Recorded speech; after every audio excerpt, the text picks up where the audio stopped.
In this video, I want to show you how you can use the split file feature of the Mega Pack to split your files into individual pages. So once the Mega Pack is loaded, we're going to hit the drop down menu next to choose an option, and then we're going to go all the way down to split file here, hit OK. Now our first option here is to choose the file that we want to split into individual pages. So hit browse.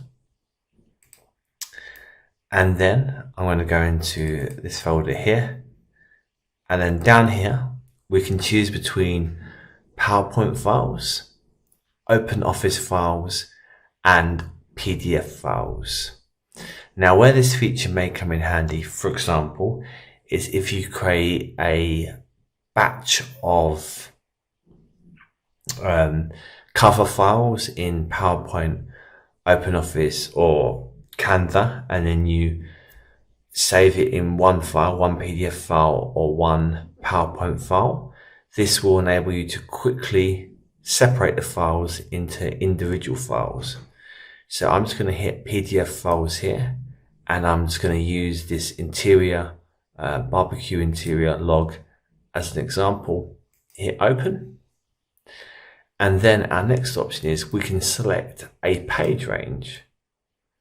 So we can select only certain slides or certain pages in our file if we don't want to split the entire file into separate pages.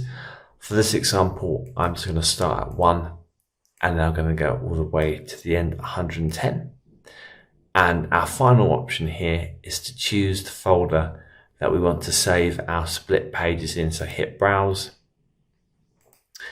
and then in here I'm just going to add a folder called split pages,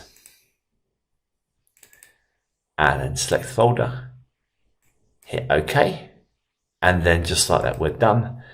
And then if I go into the folder here, you can see now that it has split my interior all into separate individual pages.